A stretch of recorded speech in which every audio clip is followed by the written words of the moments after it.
Meus irmãos, com muita alegria, saúdo a todos com a paz do Senhor.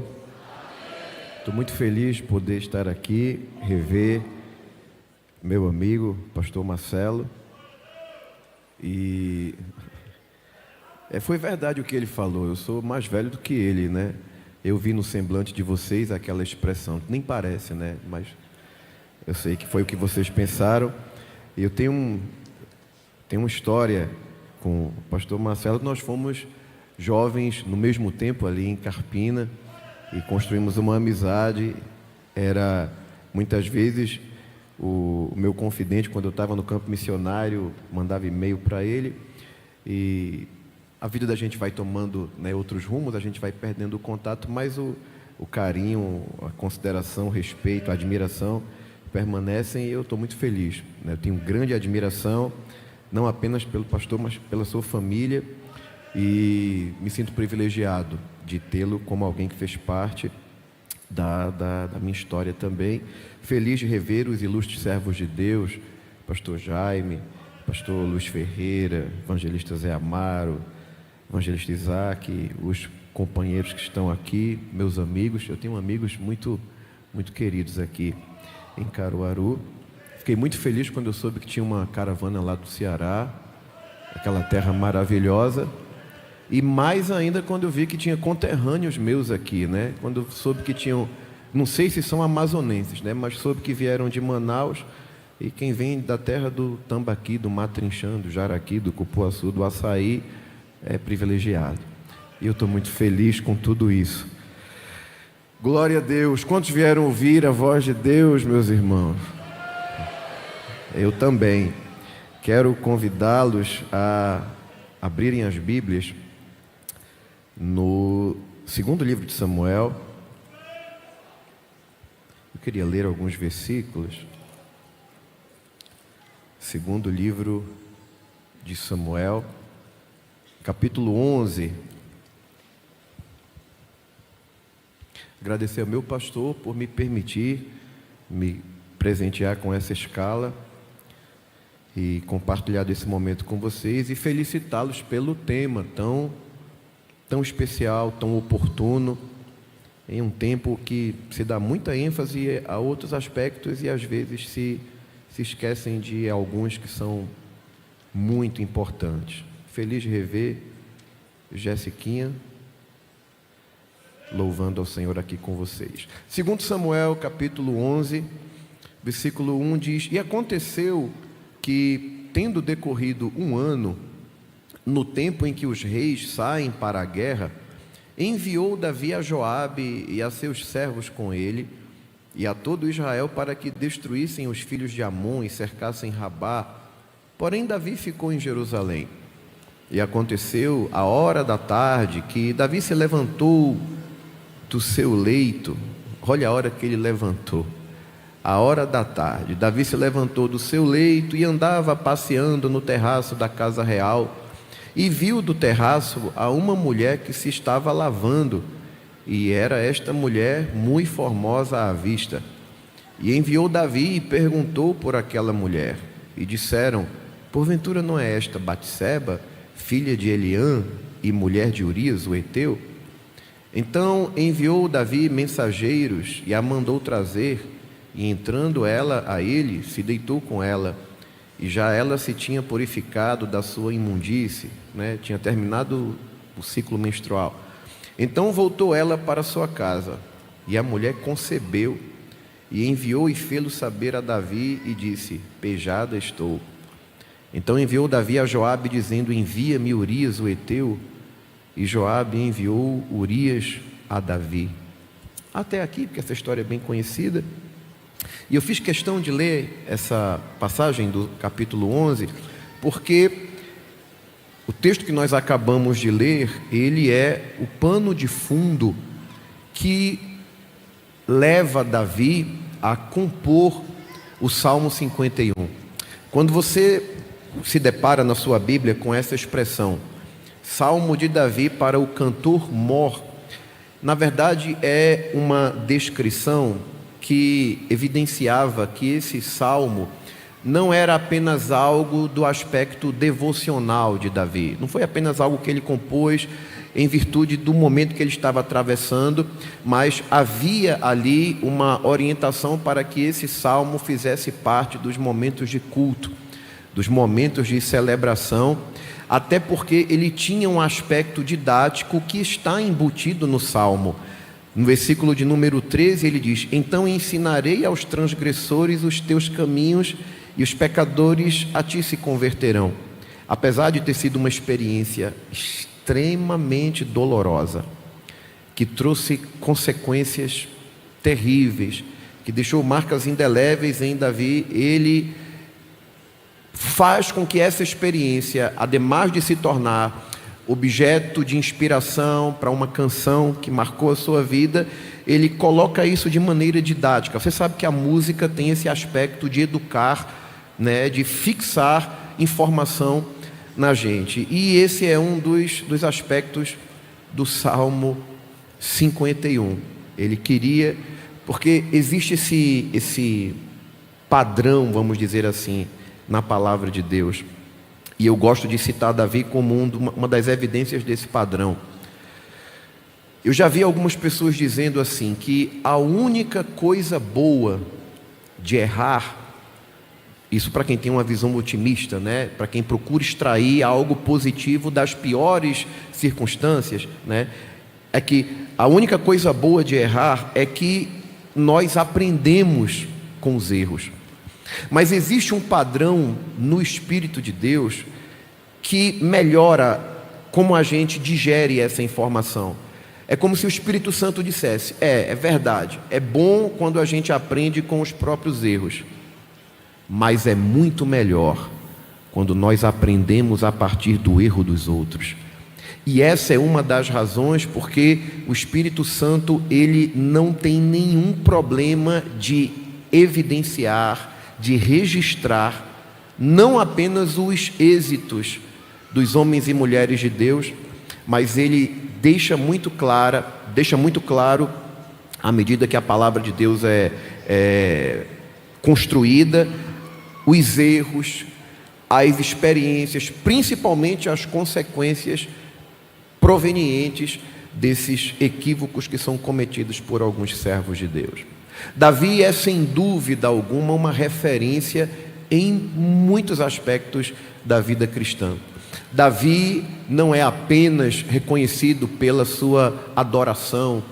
Davi não é reconhecido apenas como um músico que se destaca não apenas por habilidades técnicas, mas por trazer a presença de Deus, por ser uma espécie de transformador de atmosfera, mais ou menos aquilo que aconteceu com o profeta Eliseu. Lembra quando Jorão, filho de Acabe, se junta com Josafá? Josafá era um rei bom, né? Era rei lá em Judá, e Josafá era gente boa, só tinha um problema, que Josafá não tinha muita facilidade para dizer não, e acabava concordando com quem não era para concordar, e fazendo aliança com quem não era para fazer, e Josafá entra, né? Jorão pede socorro a ele, porque com a morte de Acabe, só abrindo parênteses aqui na mensagem, quando Acabe morreu, Mesa, que era rei dos Moabitas e pagava tributo a Acabe, meio que se revoltou, não quis mais pagar tributo, e aí Jorão fala com Josafá: vai tu para a guerra comigo? Aí Josafá, querendo ser bom demais, né? Que, gente, nem Deus é bom demais. A Bíblia diz que o Senhor é bom. Quando você vê alguém querendo ser bom demais, é bom ter certo cuidado. Era o problema de Josafá. Josafá responde a Jorão: vou contigo, e meus cavalos serão com os teus cavalos, os meus homens com os teus homens, e estamos juntos e misturado, né, na minha versão. E eles vão para a guerra, e dá tudo errado. A Bíblia diz que eles começam a andar em círculos, né, numa marcha de 7 dias, não chegam a lugar nenhum, vai acabando os recursos, e daqui a pouco Jorão, que foi quem criou a situação, está dizendo: que o Senhor juntou esses reis para entregar na mão dos moabitas. Como tinha um crente lá, né? Josafá olhou assim: não tem aqui algum profeta do Senhor para a gente consultar a Deus por meio dele? Aí, graças a Deus que Eliseu estava lá, né? Jorão disse assim: tem aqui Eliseu, filho de Safate, deitava água nas mãos de Elias. Maravilha, está com ele a palavra do Senhor. E chamam Eliseu. E esse é um dos poucos lugares da Bíblia que você vai ver um profeta chegar no lugar e não ter clima para profetizar. Porque na linguagem nordestina, né? Digo, talvez, não sei se cearense fala assim, eu sei que amazonense não tem muito esse linguajar, né? Essa coisa de pegar ar, né? Essa expressão de pegar ar é encher o pulmão de contrariedade. É Eliseu. Quando Eliseu é chamado, que ele chega lá, que ele vê que Jorão, filho de Acabe, está lá, ele diz assim: rapaz, se não fosse por Josafá, porque Josafá é crente, é gente boa, mas se não fosse por Josafá, eu não olharia nem na tua cara, nem te veria. Vai pedir ajuda aos profetas lá do teu pai, da tua mãe. Por Jorão, Eliseu nem abria a boca, mas tinha um crente lá, a presença de um servo de Deus ajuda muito. Só que você percebe que Eliseu está sem clima para profetizar. Aí ele meio que pede uma ajuda, né? Diz: traz aí um tangedor, né? Tangedor era um músico. Quando o tangedor começou a tocar lá um instrumento, a Bíblia diz: e veio sobre Eliseu a mão do Senhor. E Eliseu vem com a palavra profética, diz: faça nesse vale muitas covas, porque assim diz o Senhor: não vereis vento, nem vereis chuva, todavia esse vale vai se encher de tanta água que vai beber vocês, vossos animais, e vai ser pouco aos olhos do Senhor, e ainda vai entregar o inimigo nas mãos de vocês. Então Eliseu, ele tem essa experiência, né, de trazer um músico que toca e que muda aquela atmosfera, muda aquele ambiente. E Davi, ele é uma referência bíblica nesse sentido. Você sabe que Davi era conhecido como alguém que era chamado quando Saul estava com os problemas espirituais dele lá. Mas Davi é uma referência de músico, Davi é uma referência de adoração, Davi é alguém que é uma referência no sentido de valorizar as coisas de Deus. Davi tem muitos aspectos em Davi que são assim apaixonantes. Quando Deus vai através do profeta Samuel na casa dele, né, tem umas coisas que são curiosas, né? Davi era alguém que não tinha... Eu gosto de pensar que quando vai alguém na casa da gente, né, vai o presbítero da congregação, ou uma dirigente do círculo de oração, muito fervorosa, né? Ou aquele irmãozinho que a gente sabe que Deus usa ele e tal. Eu não sei vocês, né? Mas se eu recebo uma visita dessas, né, eu chamo os meninos, eu digo: vem todo mundo para cá, chega aqui, que daqui a pouco a gente vai orar, e eu quero que todo mundo seja abençoado. Mas Davi, quando o profeta Samuel chegou lá, ninguém lembrou de Davi. Nem para dizer assim: o bichinho está lá cuidando das ovelhas, né? Traz ele aqui pelo menos para receber a oração do profeta. Nem isso. Mas os olhos de Deus estavam sobre Davi. Deus é tremendo, né? Deus tem um negócio com os improváveis, né? Deus é maravilhoso. E passaram lá os filhos de Jessé, e não era nenhum daqueles, e acabaram-se os rapazes. Não, tem um ainda lá. Você conhece a história, eu estou contando aqui o que você já sabe, mas é porque eu queria construir uma ideia aqui com vocês. Davi é ungido, e ali começam as experiências dele com Deus. Tem Golias, já tinha aquelas experiências do oculto, né, do secreto, o leão e o urso. Depois vem Golias, isso projeta Davi. Davi já começa a enfrentar algumas oposições, né, quando ele vai... Na verdade, ele foi levar um lanche para os irmãos dele no campo de batalha. E quando ele... não sei se aqui fala assim, né? Lá em Santa Cruz diz assim, né? Um moído, né? Uma situação assim, meio... Davi percebeu: que moído é esse aí? Que é que estão discutindo aí? Não, é porque tem um gigante aí que está afrontando aquela coisa toda. O irmão dele, que deveria ser um incentivador dele, na verdade é o primeiro já a jogar um balde de água fria nele. O que é que tu veio fazer aqui? Tu veio xeritar, em outras palavras, né? Veio sondar o que é que está acontecendo aqui. Tu vai cuidar daquelas ovelhas que tu deixasse lá. Aí disse: calma, meu irmão, só, né? Vim aqui trazer o lanche de vocês. E você conhece a história. Ele vai e enfrenta Golias, e a partir dali Deus projeta o nome de Davi, projeta o seu nome. Alguns problemas começam a acontecer, mas mediante todos os problemas, todas as dificuldades, há uma evidência muito clara do cuidado de Deus com Davi. Há uma evidência da proteção, da fidelidade. Deus dá sinais a Davi tão tremendo, gente, que tem situações que Deus vai colocar Davi no território dos filisteus, inimigos declarados há muito tempo de Israel, e Deus esconde Davi no terreno do inimigo, porque Deus, quando quer guardar a gente, Deus guarda a gente nos lugares mais improváveis, mas guarda quando Ele tem um negócio com a gente. Enfim, Davi chega ao trono, e quando Davi chega ao trono, uma das coisas que revela muito sobre o caráter de Davi, eu gosto de pensar o que aspectos haviam assim em Davi que fez com que a atenção de Deus fosse tão direcionada para ele. E quando eu olho para a trajetória de Davi, por exemplo, eu vejo quando Davi assume o trono, né, ele começa reinando em Jerusalém, começa reinando em Hebrom, depois se consolida em Jerusalém, e quando ele estabelece Jerusalém como o centro da adoração, a preocupação dele é trazer a arca do Senhor, e essa informação é importante para algumas coisas que a gente vai refletir aqui.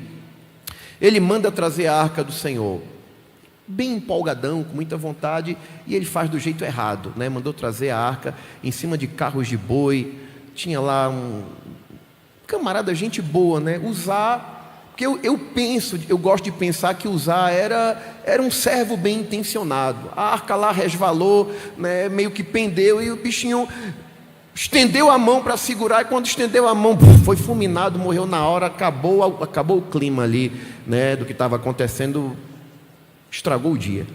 Eu gosto até de imaginar que quando Uzá morreu, né? Chegou na presença de Deus, imagina ele dizendo assim: mas Senhor, minha intenção foi a melhor. Mas não adianta você querer fazer o certo da maneira errada. Deus estabelece princípios, e esses princípios têm que ser respeitados, né? Não é porque Deus conhece a intenção que Ele vai abrir exceções para aquilo que Ele já prescreveu na sua palavra. Mas depois, passada, né, essa tristeza por esse projeto que deu errado, na segunda tentativa, Davi faz a coisa do jeito certo, e a arca está chegando em Jerusalém.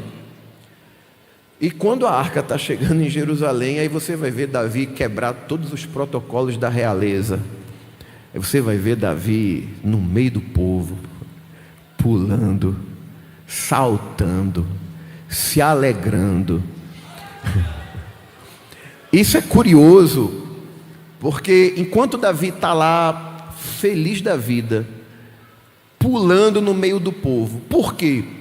Porque a arca do concerto, o símbolo da presença de Deus, está vindo para o centro do governo da nação. É como que Davi está dizendo: eu não posso reinar sozinho, eu não estou aqui pela minha habilidade, pela minha sabedoria. É mais ou menos esse o sentimento de quem está dizendo: eu sei quem eu era, eu sei de onde Ele me tirou, eu sei que eu só estou aqui por causa dEle, e eu só posso reinar e prosperar com a presença dEle, eu dependo dEle. Você pode ter chegado no patamar mais desejado que alguém pode imaginar, mas foi a mão dEle, olha quem tu era, de onde Ele te tirou, olha onde Ele te colocou. Nunca podemos esquecer isso. Isso revela muito como Deus enxerga essas questões pessoais. Porque Mical, a esposa dele, está na janela do palácio, olhando, e ela não teceu crítica para ninguém. Ela olhou e ela reprovou no coração dela, como quem diz: que coisa feia. Se fosse hoje, né? Que mico, que papelão. O rei, a autoridade máxima, pulando no meio das servas, né? Ela usa até um termo assim bem feioso, né, com relação a ele. E quando ela encontra Davi, ela verbaliza isso. Tu pensa que Davi se incomodou? Davi disse, em outras palavras: eu tenho culpa se teu pai foi rejeitado. Em outras palavras, teu pai, porque se você não valoriza as coisas de Deus, você perde. É como que Davi está dizendo: teu pai não valorizou, agora quem valoriza está aqui. Eu vou saltar, eu vou me alegrar diante do meu Deus. E você percebe Deus olhando essa situação. Deus se incomodou com Mical. Ele disse assim: a partir de hoje, filhinha, tu não gera ficou estéril, né? Porque normalmente é assim, né? Quem não adora e se incomoda com quem adora, normalmente é quem não produz nada, não gera nada. Aí, por isso, porque perde tempo se incomodando, né, com quem adora. Então, querido, não te preocupa com quem está olhando para você, medindo o teu nível de quebrantamento, não. Tem coisas que só você e o céu sabem.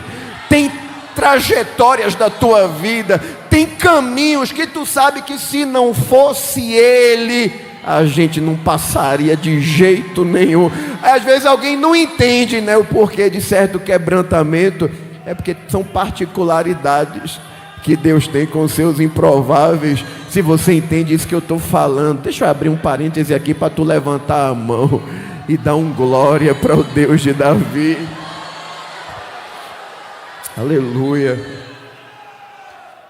E aí você vai ver um adorador, um homem que valoriza a presença de Deus, um músico, alguém que ama a casa do Senhor. Davi queria ter feito muito mais, né? Queria ter feito o templo. Ele é quem se incomoda com essa situação.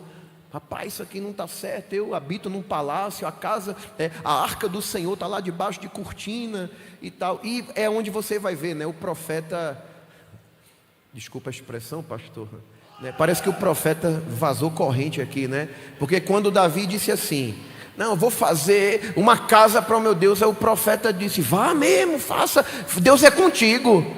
O profeta se adiantou, porque Deus não autorizou o profeta a falar isso não. Aí quando o profeta está saindo, aí Deus vai no mesmo profeta e disse: volte e diga a Davi que ele não vai fazer casa para mim não, porque Davi tem as mãos sujas de sangue. Mas eu vou fazer um negócio, eu gostei da ideia. Ele não vai fazer, mas diga a ele que o filho dele vai fazer, o descendente. Deus tinha uma inclinação, Deus gostava das iniciativas de Davi. Você lembra, por exemplo, já isso no final da trajetória dele, quando Deus está trazendo um juízo para a nação, Deus diz assim: escolha, o que é que você quer de juízo? Né? Dá 3 opções para ele, e na opção que ele pede, o povo começa a ser punido, e Davi se incomoda. Rapaz, quando ele foi numerar o povo, né? Essas ovelhas têm nada a ver com isso. E aí ele vai oferecer um sacrifício na eira, né? No campo de Araúna. Quando Araúna chega lá: meu rei, que honra o senhor chegando aqui. Não, que eu tenho que fazer um sacrifício aqui. Tome aí, o campo é seu, tome os animais, tome aí, é tudo seu. Davi: de graça, quero não, porque não ofereço para o meu Deus nada que não me custe alguma coisa. Eu estou disposto a pagar o preço. Davi sabia valorizar as coisas que se faz para Deus. E a gente tem que ter também essa percepção de que todo sacrifício que a gente faz conta. Porque Deus sabe registrar tudo que a gente faz para Ele. E a gente percebe essa iniciativa de Davi. Davi não queria facilidade no que diz respeito a ofertar o melhor para Deus. Então é por essas e outras razões que a gente percebe que Davi era um homem segundo o coração de Deus. Há quem diga que essa expressão, né, ser segundo o coração de Deus, dá a ideia de alguém que faz as coisas como Deus gostaria que fossem feitas, sem dizer para a pessoa. É como que a pessoa ela é tão alinhada com a forma como Deus age, que é como que Deus está dizendo: Ele age segundo o meu coração. Esse é Davi. E as coisas vão dando certo, gente. Davi, um homem dependente de Deus nas batalhas. Às vezes eu fico olhando, apesar da experiência de guerra, da trajetória militar dele começar muito cedo, mas você não vê Davi como alguém que confiava na sua capacidade militar. Davi não confiava na sua estratégia. Ele ia entrar numa guerra: vou perguntar ao Senhor, posso ir? Tu vai me entregar nas mãos desse inimigo? Deus dizia: vou, pode ir.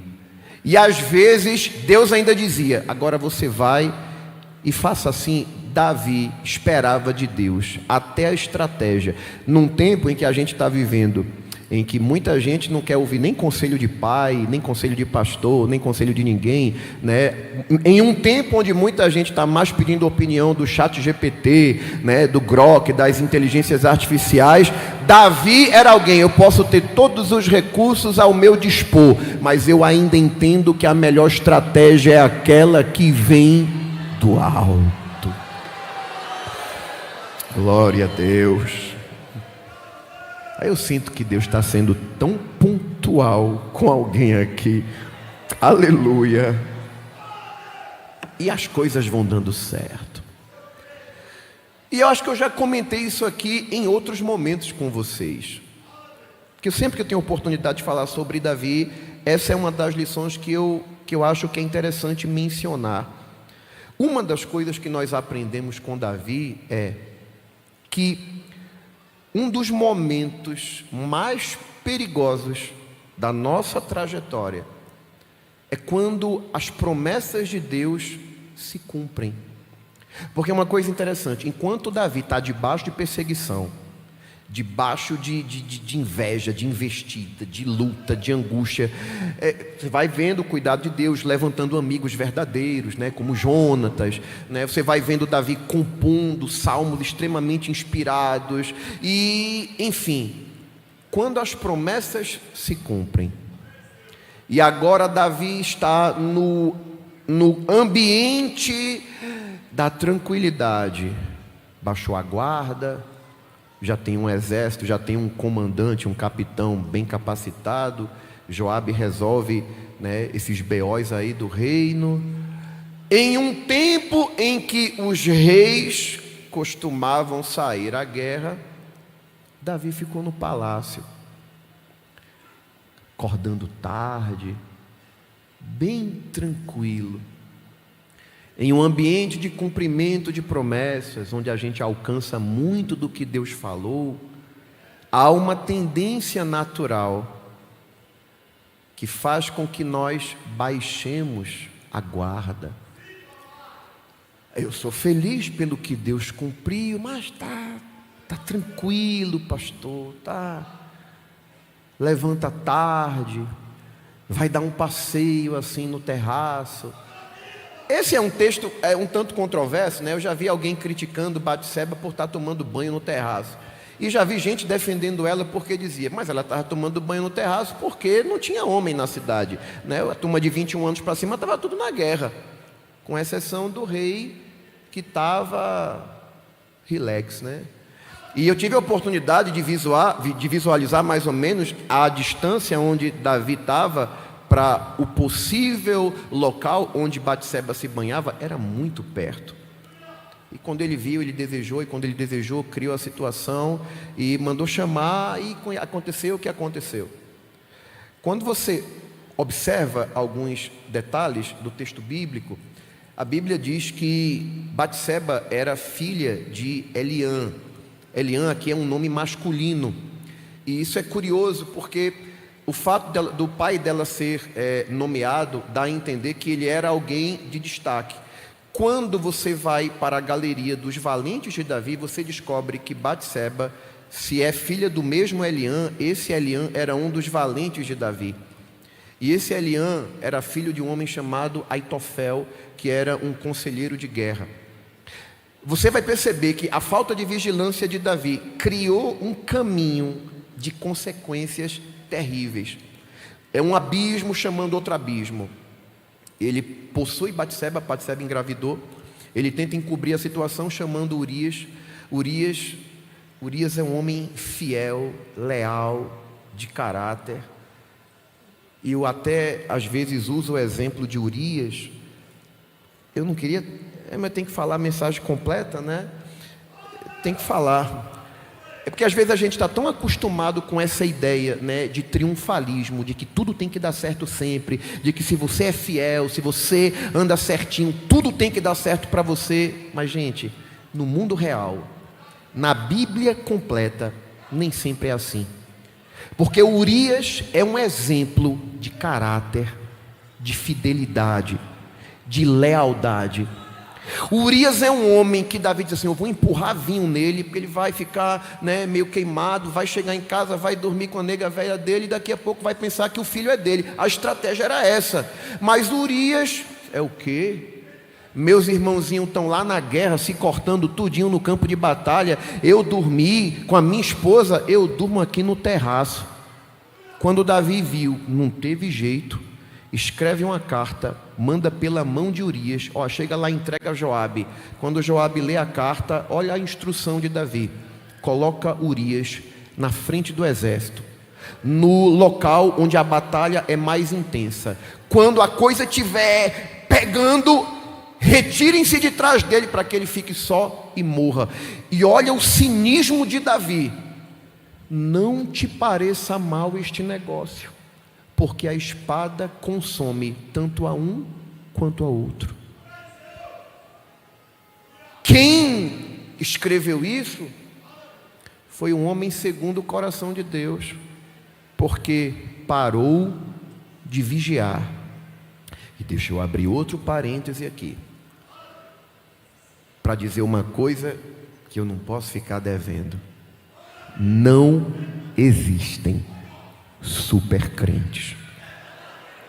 Por mais experiências marcantes que tenhamos, por mais promessas maravilhosas que recebamos de Deus, escute uma coisa: Satanás, ele é muito paciente. Ele não tem problema de esperar. Ele está vendo às vezes alguém tão envolvido, tão espiritual, tão fervoroso. Ele é aquele que vai acompanhando, como quem diz assim: eu não tenho problema com paciência. Vai chegar uma hora que tu vai cansar, vai chegar uma hora que tu vai relaxar. Na hora que isso acontecer, eu tenho um cenário pronto para acabar com você. E a falta de vigilância de Davi fez com que ele mordesse uma isca, e ele vai avançando de abismo em abismo. E o que é que a gente aprende com Urias? Porque vai cantar para Urias, se o mar não se abrir, você vai passar por cima. Urias morreu por causa da fidelidade dele. A recompensa de Urias é no céu, porque nem sempre as coisas vão dar certo, sempre para a gente aqui. E quando as coisas não derem certo, a gente precisa entender que a gente tem que continuar fiel e amar a Deus pelo que Ele é. E se as coisas não derem certo aqui, vai chegar um tempo que a gente vai viver num ambiente de perfeição. Mas enquanto não viver, se Ele quiser dar vitória, você dá glória a Ele. E se Ele não quiser, a gente dá glória do mesmo jeito. Quem está comigo diz amém.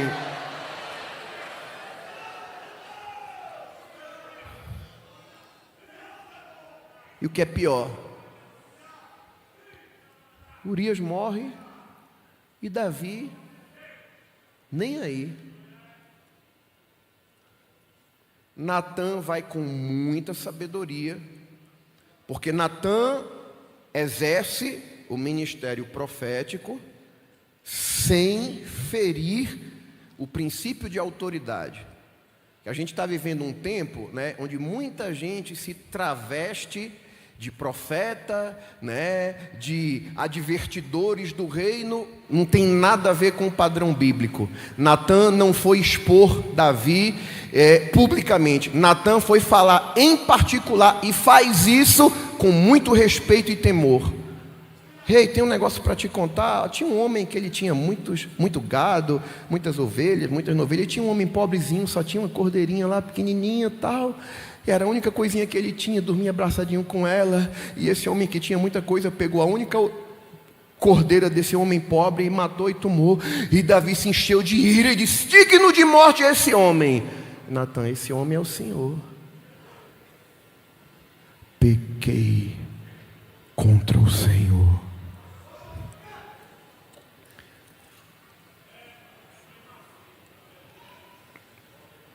Então disse Natã a Davi, segundo Samuel capítulo 12, versículo 7: tu és este homem. Gente, eu não sei, às vezes eu fico imaginando o que Davi sentiu quando Deus começa a proferir. Eu não sei o que é que doeu mais, se eram as consequências do que iria acontecer, ou era a lição de moral que Deus estava dando em Davi, como quem diz assim: olha o que eu fiz na tua vida. Assim diz o Senhor, Deus de Israel: eu te ungi rei sobre Israel, e eu te livrei das mãos de Saul, e te dei a casa de teu senhor e as mulheres de teu senhor em teu seio, e também te dei a casa de Israel e de Judá. E se isto é pouco, mais te acrescentaria tais e tais coisas. Tu já parou para pensar Deus repreendendo alguém, dizendo assim: eu te ungi, eu te honrei, eu te escolhi no meio dos teus, te destaquei, mandei derramar óleo sobre ti, para demonstrar que eu tinha um negócio particular com você, num contexto em que você não era nem visto como digno de estar na reunião, mas eu mandei te chamar, porque eu tinha um negócio contigo. Eu te dei tudo que tu tem. Sabe o que é Deus dizer assim? E se você achasse pouco, eu lhe daria muito mais, eu acrescentaria muito mais. Porque, pois, desprezaste a palavra do Senhor, fazendo mal diante de seus olhos? A Urias o Heteu feriste a espada, e a sua mulher tomaste por tua mulher, e a ele mataste com a espada dos filhos de Amon. Aí vem a consequência: agora, pois, não se apartará a espada jamais da tua casa, porquanto me desprezaste e tomaste a mulher de Urias o Heteu para que te seja por mulher.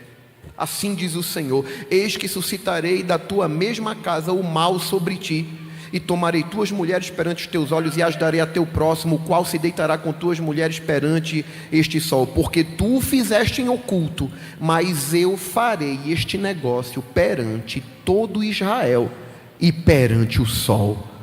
Davi responde: pequei contra o Senhor. Natã também responde: também o Senhor traspassou o teu pecado, não morrerás. Olha aqui para mim. O que você vai perceber agora, e era sobre isso que eu estava refletindo quando estava meditando no tema de vocês, é que nós sabemos que o Salmo 51, ele é um reflexo desse confronto, desse momento em que Natã confrontou a Davi.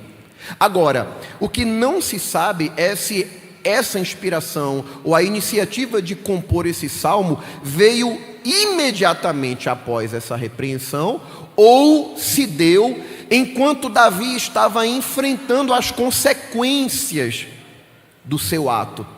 E por que a gente tem esse pensamento? Em que sentido, pastor? Quando nós observamos os desdobramentos do pecado de Davi, as consequências, o que aconteceu? Quando a Bíblia diz que a espada se levantaria do meio da sua casa, e você conhece os problemas que vieram. Claro que Davi contribuiu também, porque era um homem de Deus com muitas virtudes, mas como pai era um desastre. E dentro desse contexto, ele vai experimentar um estupro dentro de casa, porque seu filho Aminon violentou sua meio-irmã Tamar. Absalão espera uma postura de Davi. A Bíblia diz que quando Tamar é violentada por Aminon, não dá para dar os detalhes, né? Mas está lá no capítulo 15 de 2 Samuel, capítulo 13, melhor dizendo. Depois você lê e confere. Aí o que acontece? Absalão era o irmão direto de Tamar, e ele acolhe ela na casa dele. A Bíblia diz que Tamar ficou 2 anos inteiros na casa de Absalão, seu irmão, e não há nenhuma evidência de que Davi tivesse ido visitar a filha, pelo menos para dizer: filha, o que aconteceu? Também não há nenhuma evidência de que Davi tivesse confrontado e repreendido Aminon. Absalão espera 2 anos, como quem diz: pai não vai fazer nada, então eu vou fazer, e articulou a morte do seu irmão Aminon. Foge para a casa do avô Talmai, fica lá. Davi deixa ele lá, não se posiciona. Joabe é quem vai articular uma situação para que ele voltasse para Jerusalém. Absalão volta para Jerusalém, mas Davi não vai ao encontro dele. Aí tu vai ver Absalão com a atitude de adolescente, tacou fogo no campo de Joabe para trazer a atenção de Joabe, para ser introduzido diante do rei, e aquele perdão, mas aquela coisa assim mal feita, porque Davi é um péssimo exemplo de pai, e a partir dali Absalão articula uma rebelião contra o seu próprio pai.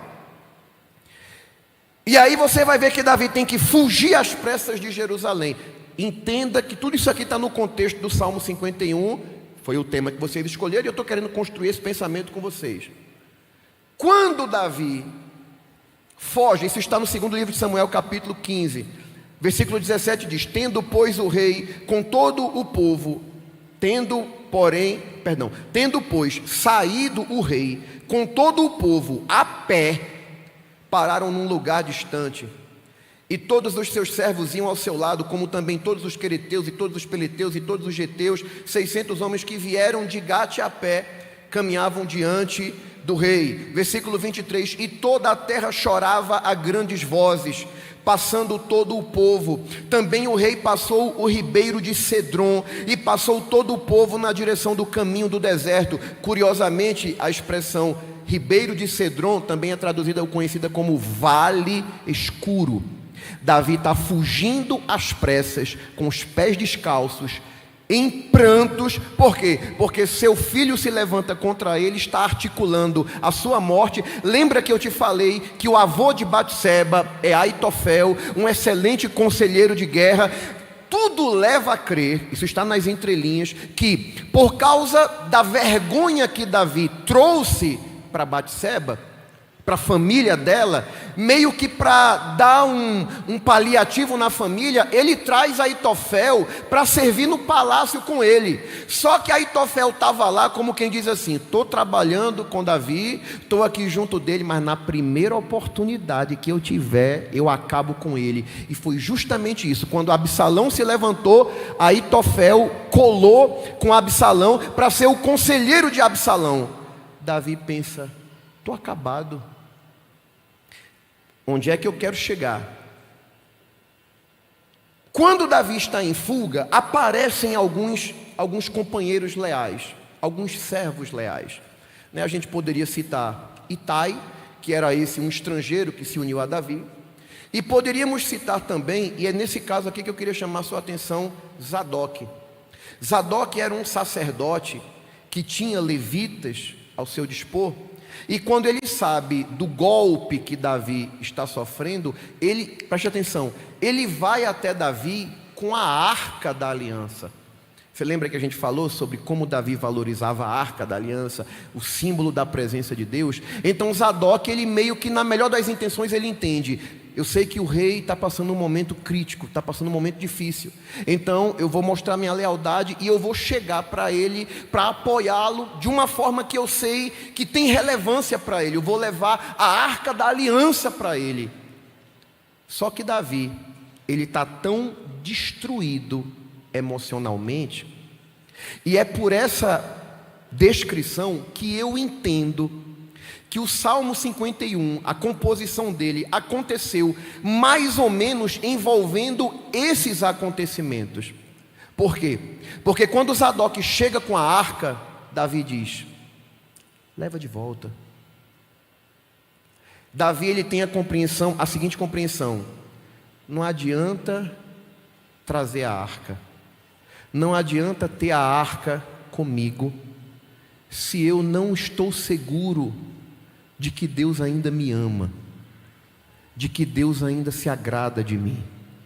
Porque na repreensão de Natã, você vai ver que Deus chama a atenção dele, aponta as consequências. Quando Davi diz: pequei, a única coisa que Natã diz assim: também tu não vai morrer, o Senhor traspassou o teu pecado. Mas até então não há uma declaração de misericórdia para Davi. E isso começa a corroer Davi por dentro. Tipo: Zadok, meu velho, não adianta tu trazer a arca. Vamos ler? 2 Samuel capítulo 15, versículo 25. Versículo 24. Eis que também Zadok ali estava, e com ele todos os levitas que levavam a arca do concerto de Deus, e puseram ali a arca de Deus. E subiu a Abiatar, até que todo o povo acabou de sair da cidade. Então disse o rei a Zadok: torna a levar a arca de Deus à cidade. Se achar eu graça aos olhos do Senhor, ele me tornará a trazer para lá, e me deixará ver a ela e a sua habitação. Se porém disser assim, olha aqui para mim, olha o que Davi, ele está cogitando, ele está dizendo a Zadok, torna a levar a arca para lá. Se eu ainda achar graça aos olhos do Senhor, Ele vai me tornar a trazer e eu vou ver ela lá novamente. Se porém o Senhor disser assim, não tenho prazer em ti, eis-me aqui, faça de mim como parecer bem aos seus olhos. Sabe o que é que Davi está reconhecendo aqui? A possibilidade de Deus não ter mais nenhum prazer nele. Literalmente ele está dizendo, eu não sei se ele ainda se agrada de mim. Depois do que eu fiz, depois de todo o investimento que Deus fez na minha vida, a decepção que eu causei para Deus, o problema que eu trouxe, Zadok, não adianta ter arca se não tem presença. Até porque, pelo histórico de Israel, você vai ver lá em 2 Samuel capítulo 4, quando os filhos de Israel estão enfrentando uma guerra contra os filisteus, os filhos de Eli tentaram usar isso como estratégia. Disseram, vamos, os filisteus estavam lá no campo pelejando contra os israelitas. Eles disseram, vamos levar a arca da aliança, porque talvez a gente trazendo a arca do concerto, a presença de Deus entre nós traga um resultado diferente. Quando a arca foi sendo trazida, a Bíblia diz que começou um alarido, começou um barulho. A Bíblia diz que a terra começou a tremer. Os filisteus escutaram aquilo. Preste atenção, escute isso aqui. Está lá no segundo livro de Samuel, capítulo 4, depois você lê. Essa experiência revela uma situação muito, muito clara, muito profunda. Não adianta nós termos aparência de religiosidade. Não adianta a gente até aparentar alguma coisa, se não tem a presença. Gente, a Bíblia diz que os filisteus ouviram os brados dos israelitas. A Bíblia diz que eles ouviam o júbilo, o exército de Israel jubilando. A Bíblia diz que eles sentiram a terra tremendo. Quem olha um contexto desse vai pensar, é Deus puro que está agindo pelo seu povo. Aí os filisteus olharam aquilo ali, rapaz, a gente nunca viu um negócio desse não, de um Deus descer no campo de batalha. Aí os filisteus dizem, esforcem-se e sejam homens e pelejem. Sabe o que é que aconteceu? Os filisteus feriram os filhos de Israel, capturaram a arca e os filhos de Eli morreram ali. Porque pode ter aparência, pode ter todo o aparato, se a gente não tem a presença, a gente está perdido, a gente só tem um nome. E Davi entendia disso, porque Davi valorizava era a presença, Davi valorizava era a pessoa de Deus. Davi entendia que as outras coisas eram só consequência, e às vezes a gente corre o risco de correr mais atrás da consequência e esquecer da presença, porque a presença é que é o que é determinante, as outras coisas são mera consequência. E deixa eu falar outra coisa aqui. Eu estou dentro do tema de vocês, meus amores. Escute isso aqui. Normalmente, quem peca, quem transgride, quando faz esse exame de consciência, do tipo, Deus foi tão bom comigo, colocou gente para cuidar de mim, levantou conselheiro. E hoje em dia, gente, ninguém tem desculpa mais. Ninguém tem desculpa, porque às vezes você tem acesso a todo tipo de conteúdo. Eu fico olhando o que os nossos pais não tinham à disposição deles e o que eles fizeram para o reino. E eu fico vendo o que a gente tem à nossa disposição e a gente não faz. Aí de vez em quando alguém peca, decepciona, entristece Deus, uma das primeiras reações é: ele fez tanta coisa por mim, investiu tanto em mim, como é que eu fui dar um vacilo daquele? Como é que eu não vi aquilo? Como é que eu fui me envolver? Como é que eu fui entrar naquela situação? Como é que eu fui... abrir a porta da minha casa, como é que eu fui me relacionar com quem... Quando daqui a pouco aconteceu o que você não queria que tivesse acontecido. E tudo bem, você não foi para o mundão, não foi para o pecado, mas está, quem sabe, como Davi. Alguém querendo ajudar, dizendo aqui, estou trazendo aqui, me esforçando. Eu sei que você está passando um momento difícil, estou tentando trazer a presença de Deus aqui para você, a arca. Mas Davi diz, leva de volta, porque eu não sei se ele ainda se agrada de mim. Eu não sei se eu vou voltar, porque até aqui eu sabia que ele tinha um negócio comigo, mas depois do que eu fiz, eu não sei se esse negócio ainda está de pé, eu não sei se ele ainda vai me querer, mas Deus quer, porque Deus não te trouxe aqui para dizer que vai abrir mão de você.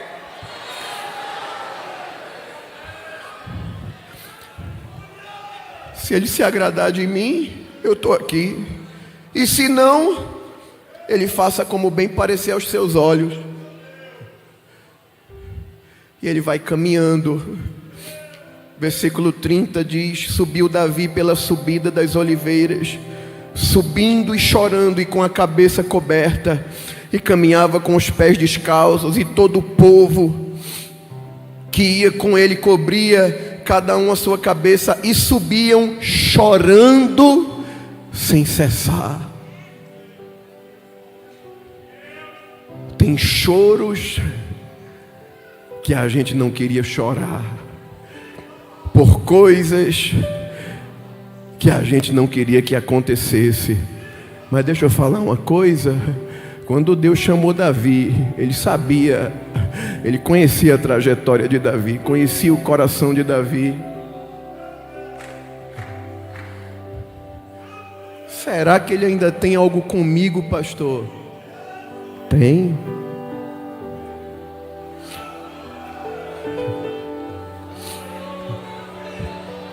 Tem.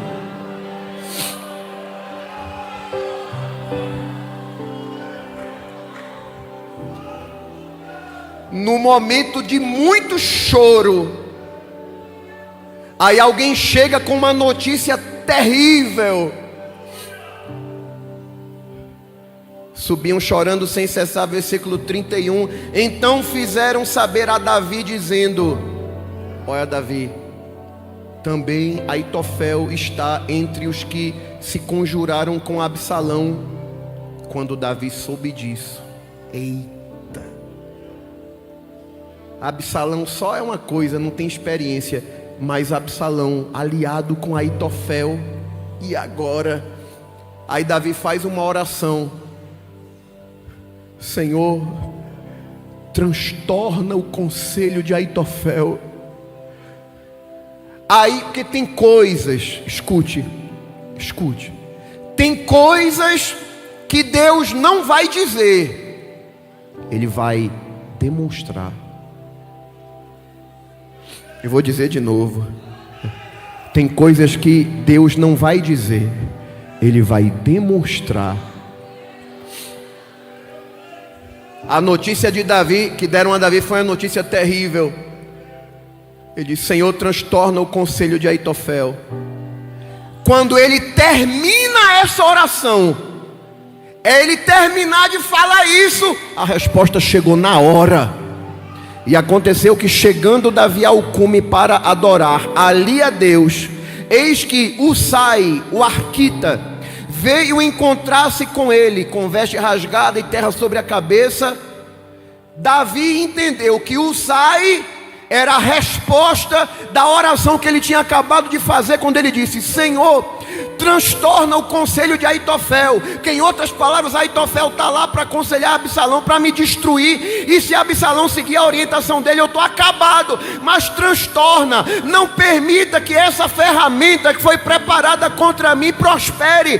E Deus não vai falar, Ele vai demonstrar que toda ferramenta preparada contra ti não vai prosperar. Porque às vezes Satanás acha que por causa de uma falha tua, ele já criou o caminho caminho para te destruir, mas o Deus de Davi trouxe alguém aqui para dizer: eu não desisto. E o inimigo pode ter Aitofel, mas eu tenho Husai para desfazer os projetos de Aitofel. Existem planos de Satanás para te destruir, mas os planos de Deus ainda desmancham os planos de Satanás. Só se tu crê nisso, terra, levanta a tua mão, abre a tua boca e dá glória.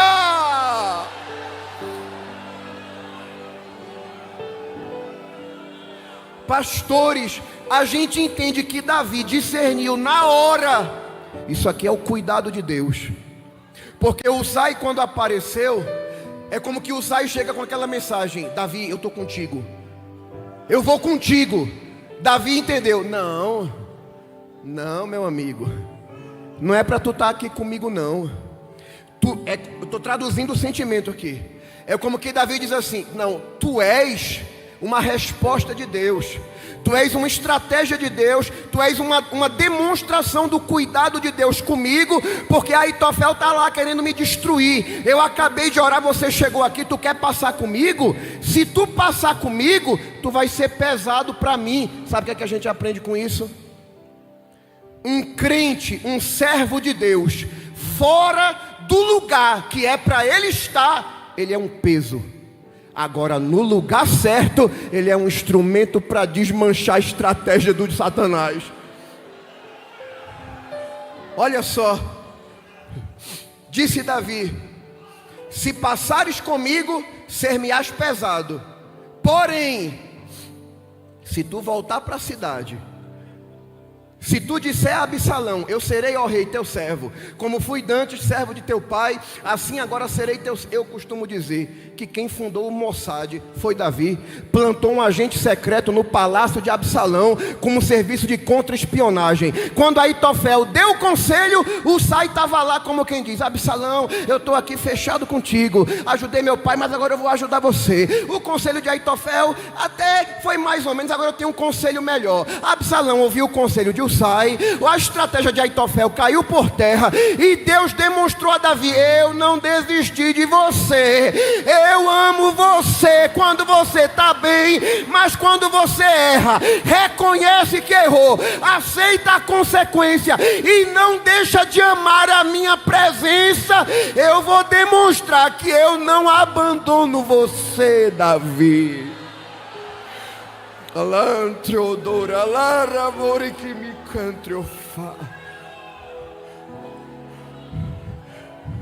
É a presença.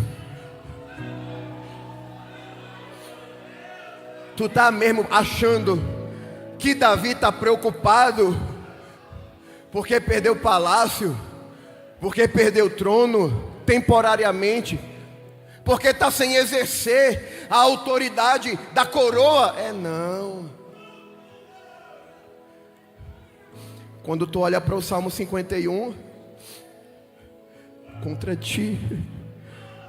ti somente pequei, fiz o que é mal perante os teus olhos. Mas o que é interessante é que antes dele expor a miséria pessoal dele, ele começa apelando para o caráter de Deus. Ele sabe que Deus é misericordioso. Tem misericórdia de mim, Senhor. Tem misericórdia segundo a tua benignidade. Apaga minhas transgressões segundo a multidão das tuas misericórdias. Deixa eu abrir um parêntese aqui para dizer a alguém que já pensou até em morrer: para de pensar em morrer, porque a misericórdia de Deus é muito maior do que tu pode imaginar. Não importa o caminho que tu tenha trilhado. No tempo de Davi, ele ainda não conhecia o sangue, mas aqui a gente está debaixo de uma aliança de sangue.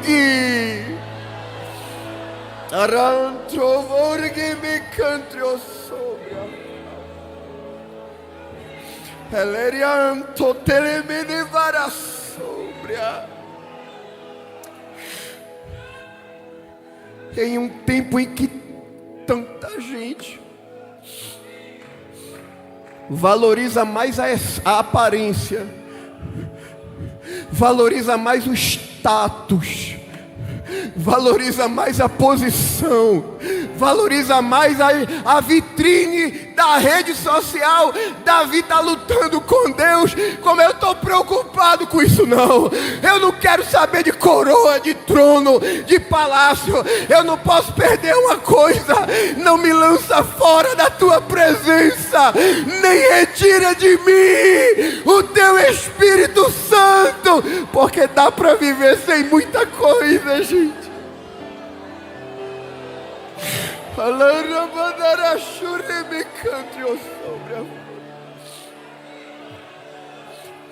Dá para viver sem carro zero, dá para viver sem casa quitada, dá para viver sem um salário muito, dá para viver sem tudo isso.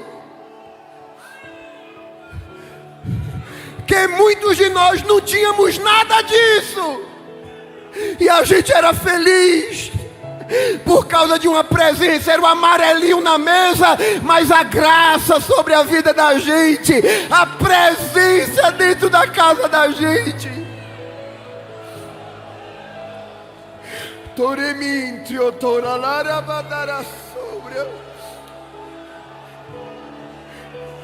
Quem éramos alguns de nós aqui? Quem era você?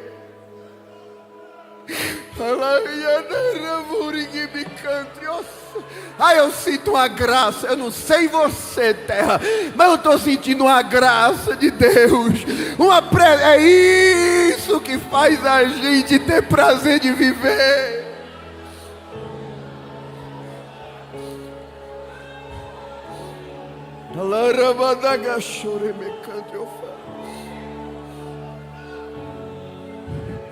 Posição passa, ter o nome em evidência passa.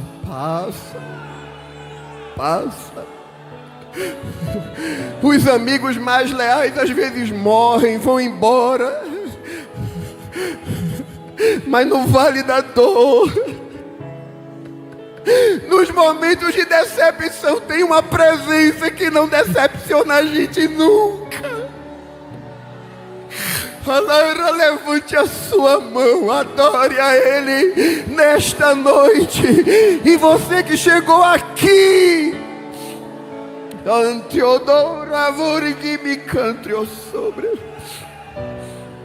com dúvidas no teu coração,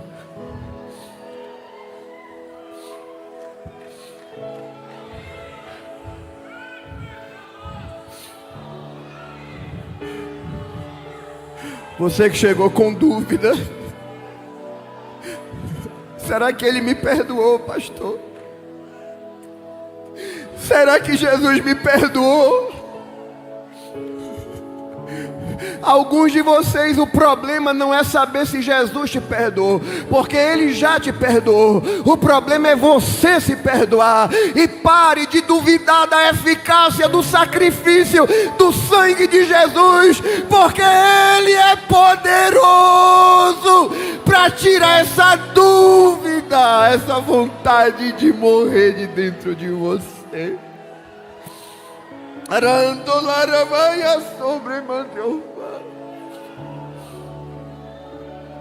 Será que eu vou voltar, pastor? Vai.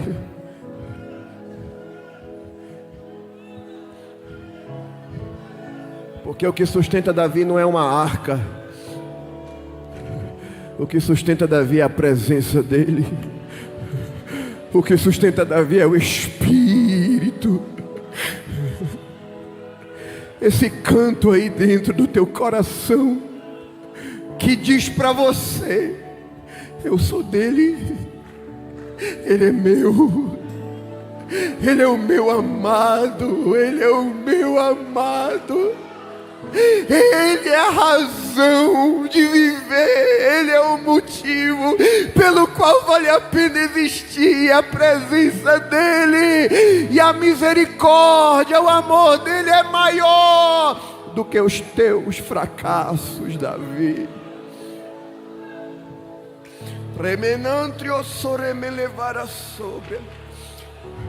Planos malignos estão sendo destruídos nesta noite aqui.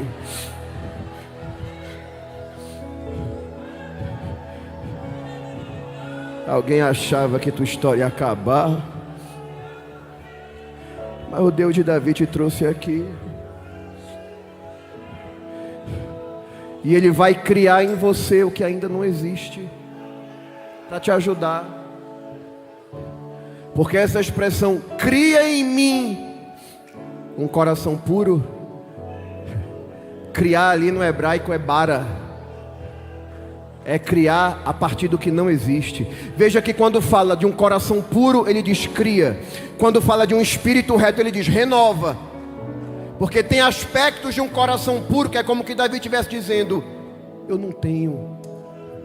É como se Davi estivesse dizendo, aqui o barro é ruim, mas o que eu não tenho, tu tem poder para criar. E Deus vai criar dentro de ti. Deus está criando dentro de ti as ferramentas que tu precisa para te firmar. Levanta a tua mão.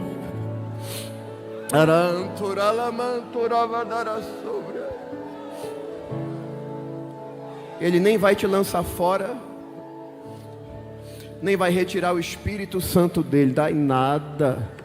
Vai nada, ele vai dar uma porção. E ele nem vai falar, ele vai demonstrar. Vai dizer assim, tome, receba um abraço na sua alma. Hoje o abraço é diferente.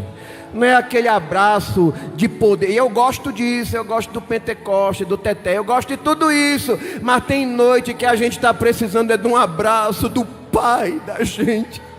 Daquele abraço que diz, tu é minha filha, tu é o meu filho, e não tem nada que você faça que pode fazer com que Ele te ame menos. Ele te ama, Ele te ama.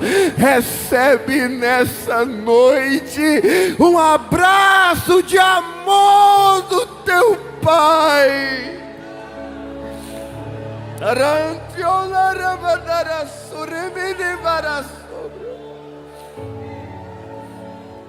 Se eu não tenho a ti, não tenho nada, nada eu serei sem ti. Com a permissão do pastor, fica de pé para adorar.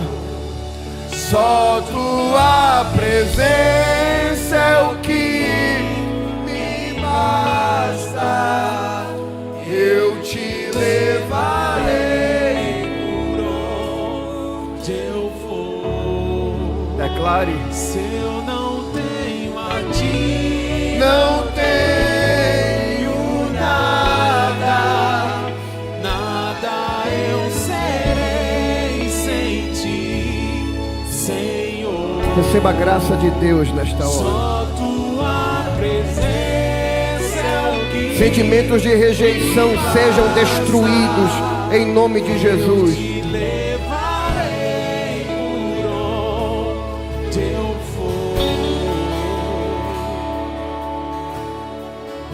Eu não te troco por nada, não há espaço pra mais nada.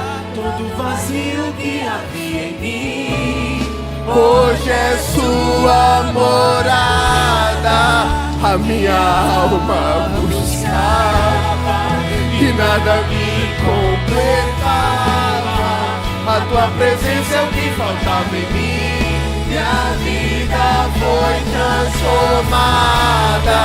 Eu não te troco por nada, não há espaço pra mais nada. Todo vazio que havia em mim, hoje é sua morada. A minha alma buscava e nada me completava. A tua presença me vida foi transformada. Minha vida foi transformada.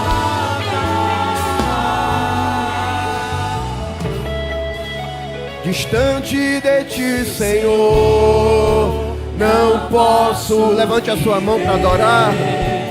Não vale a pena existir. Abra a boca para adorar. Escuta o meu clamor, mais que o ar que eu respiro, preciso de ti.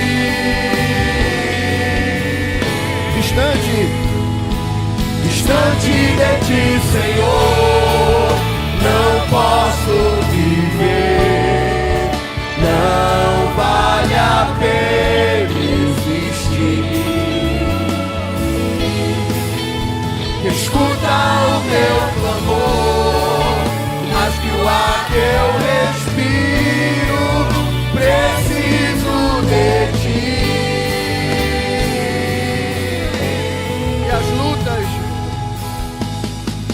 E as lutas vêm tentando me afastar de ti.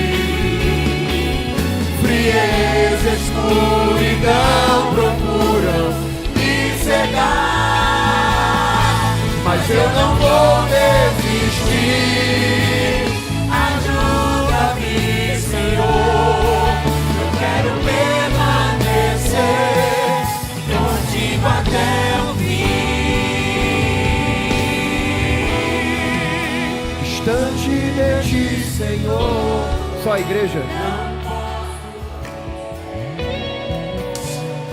Se houver uma pessoa não crente, ou você que está afastado dos caminhos do Senhor, vem, escuta o meu clamor.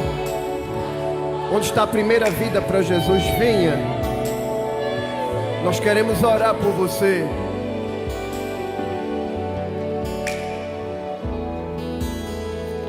O que seria de mim sem ti? Sem ti, sem ti. O que seria de mim sem ti?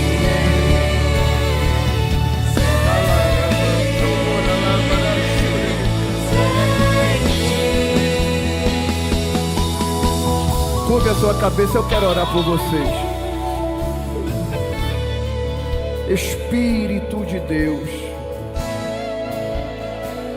Espírito de vida,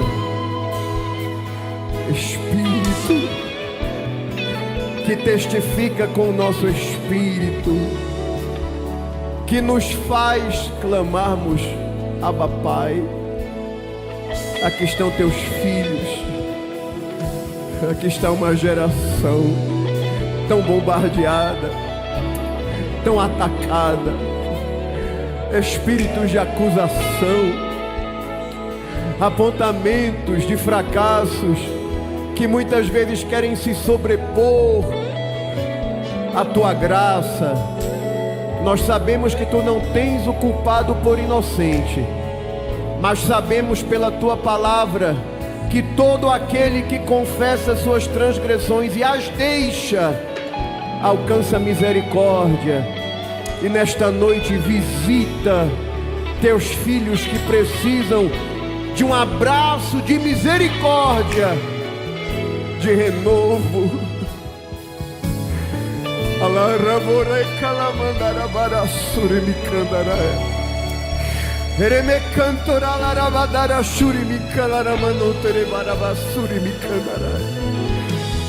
Renova as esperanças de uma promessa que para alguns aqui foi invalidada, mas nesta noite o Deus que vela sobre a sua palavra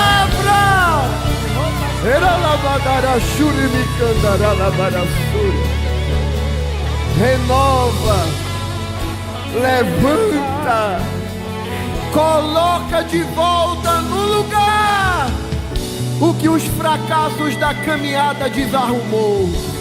Receba a graça de Deus, receba ânimo, receba alegria, receba força, receba renovo. Se houver uma pessoa para Jesus, venha.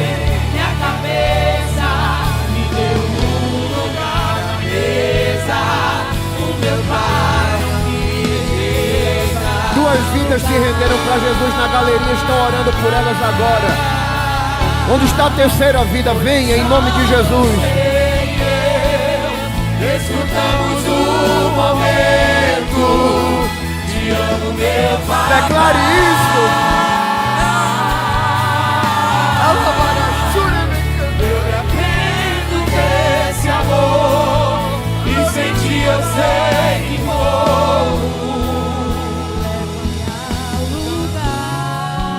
Se tem mais alguém, venha.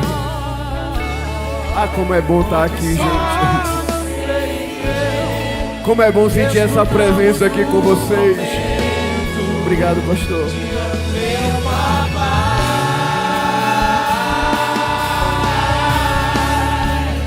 Eu dependo desse amor.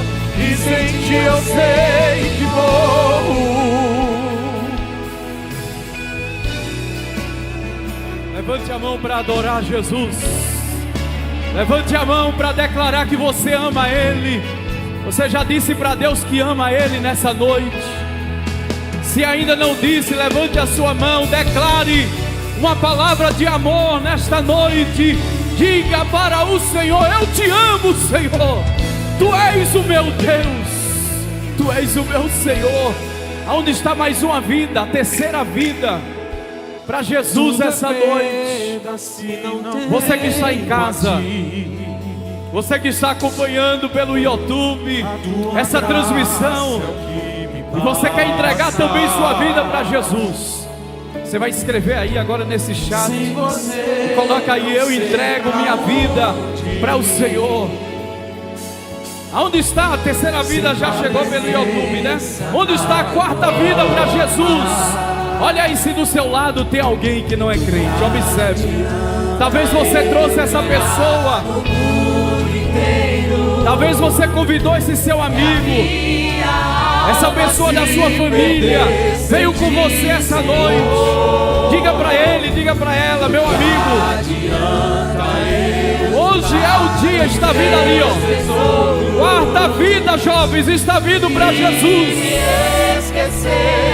Aonde está a quinta vida para Jesus? Eu não tenho a ti, não tenho nada. Diga para ele, diga: nada eu Serei sem ti, Senhor. Só tua presença. Só tua presença. Onde está a quinta vida para Jesus?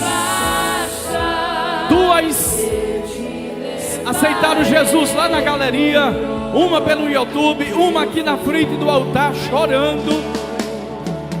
Mais duas vidas para Jesus. Então já vai o total de 6 vidas. Onde está a sétima vida para Jesus? Não saia desse culto sem você entregar sua vida para Jesus.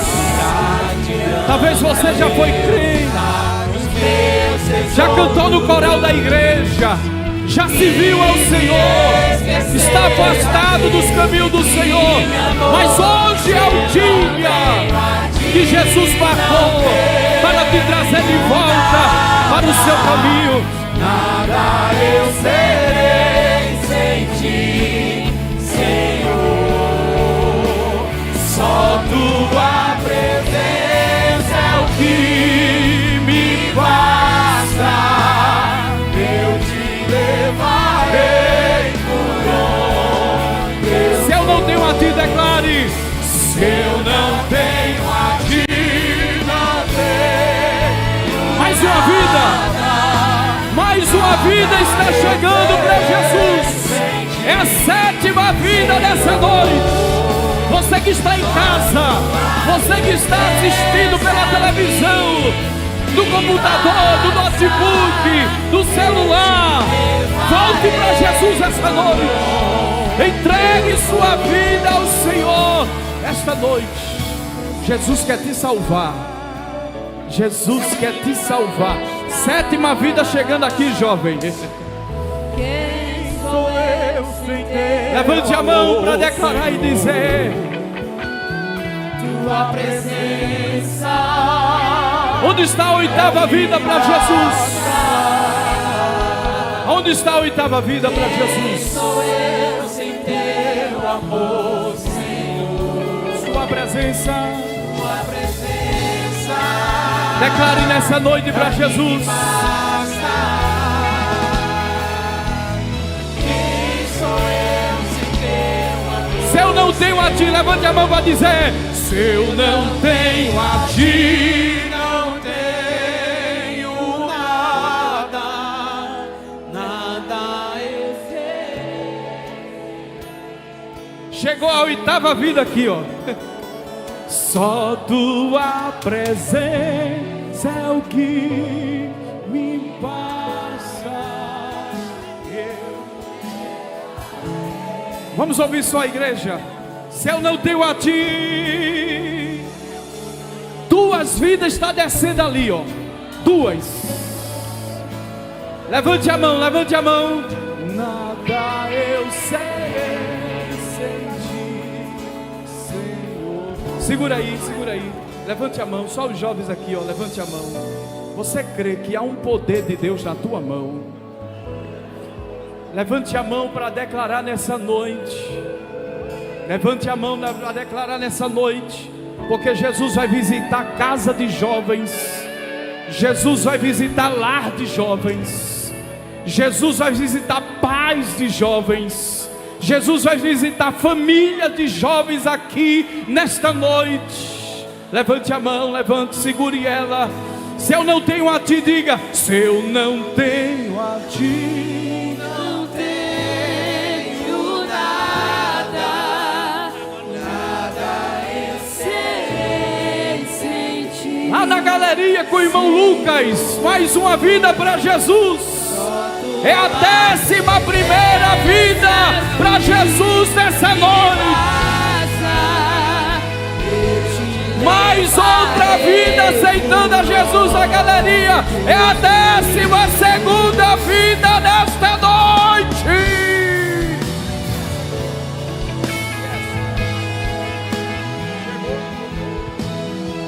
12ª, cadê a 13ª? Já vamos concluir. Mas Jesus quer salvar mais. Você crê que Jesus quer salvar mais? Nem amor. Cadê a 13ª vida? 13ª. Nem a vida. Aonde está a 13ª vida?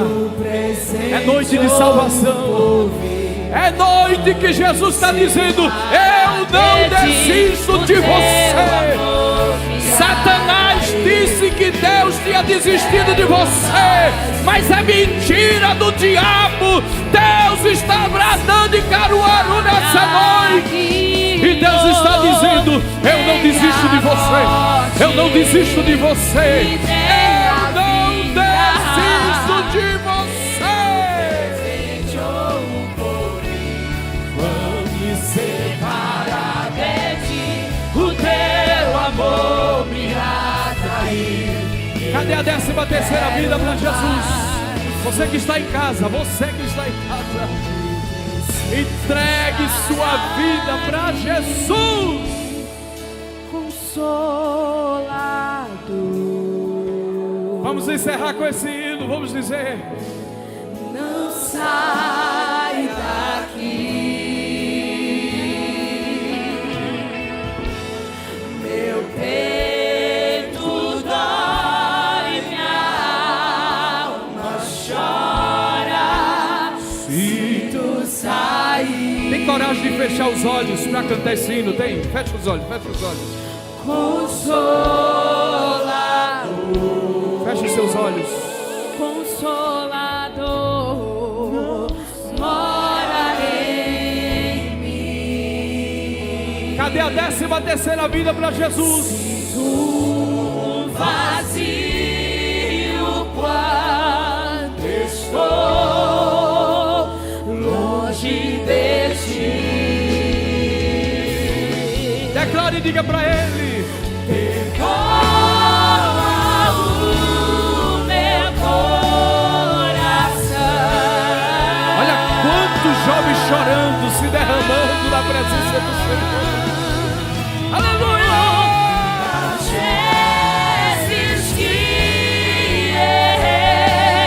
Sem perceber,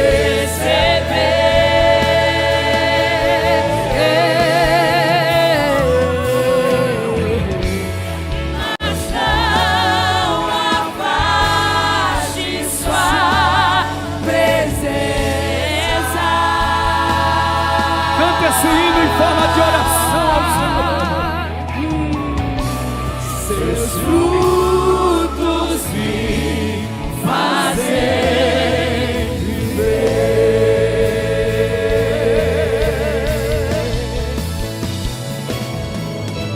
Declare. Quando minha alma se cansou, fostes minha força. 15 vidas para Jesus essa noite. Quando meu coração caiu, fostes mais uma vida aqui para Jesus. 16ª vida para Jesus. Meu consolador fiel.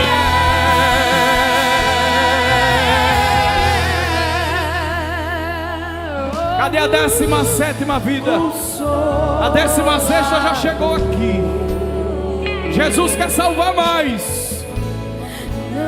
Observe se do seu lado tem pessoas não crentes. Se tiver, diga para ela: venha, meu filho, eu vou com você. Meu peito dói, minha alma chora se tu sair. Consolador. Já tem aqui 16ª vida para Jesus. 16 vidas entregando-se a Jesus no primeiro dia do congresso de jovens e adolescentes em Caruaru. E os céus estão em festa essa noite. Longe de ti, longe de ti.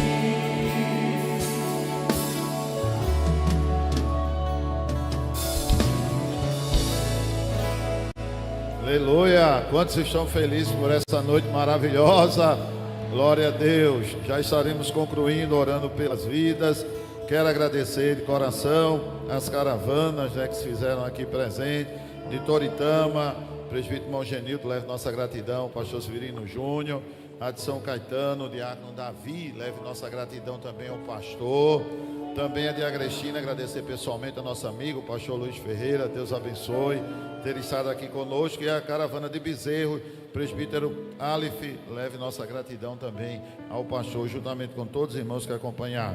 Quero agradecer também aos pastores, né, que se fizeram presente aqui nesta noite, né, pastor Isaac, Deus abençoe, pastor José Amaro também, Deus abençoe, em nome de Jesus. Agradecer nosso amigo, pastor André Alencar, né, que trouxe a mensagem. Agradecer ao nosso pastor presidente por ter escalado ele. E esta noite aqui Deus falou conosco, usando a vida do servo de Deus. Agradecer a nossa irmã Jéssica também.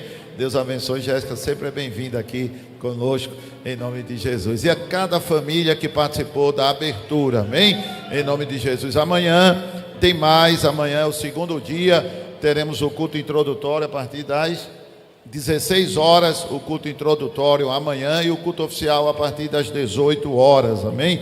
Todos estão convidados a participar. Traga uma pessoa não evangélica, convide sua família para estar conosco. E amanhã também será o jogral dos adolescentes, amém? Amanhã à noite, o jogral dos adolescentes, contamos com a presença de todos, em nome de Jesus. Aqui ao lado, no hall da entrada do templo, tem um stand da Bereia, tá certo? Quem desejar, passe ali, tem vários livros da Bereia, os irmãos passem ali, tá certo? E dê uma olhada e adquira o seu livro ali na Bereia, amém? Em nome de Jesus. Vamos agradecer o trabalho nesta noite. Vamos convidar o pastor José Amaro, vem aqui, vai agradecer, apresentando as 16 vidas que aceitaram a Cristo e nos despedindo em oração.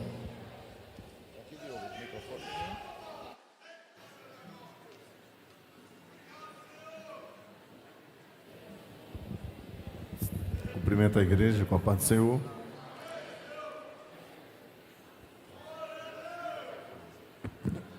Conforme nosso pastor Marcelo, oremos. Querido Deus, neste momento, Senhor, nós te agradecemos por esta festa maravilhosa, por tua presença neste santo lugar, por tua palavra, Senhor, que foi ministrada aos nossos corações pelo teu Espírito Santo, através do teu servo, pastor André Alencar, por estas vidas, Senhor, que tem salvo nesta noite, continua abençoando, perdoa seus pecados, Senhor, escreve os seus nomes no livro da vida. Ó Deus, a todos também que aceitaram pela rede social, Deus abençoa toda a tua igreja, o coral de jovens. Despede em paz o teu povo, Senhor. Acampa os teus anjos ao nosso redor, nos livra de todo o mal, em nome de Jesus.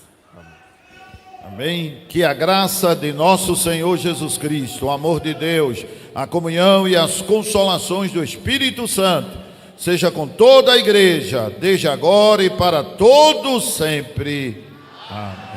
Aperte a mão do seu irmão, da sua irmã, confraternize com ele e com ela e diga: foi bom você ter vindo, amém? Deus abençoe a todos, irmãos, acompanham aí as vidas que se decidiram a Cristo, amém? Nesta noite, agradecemos.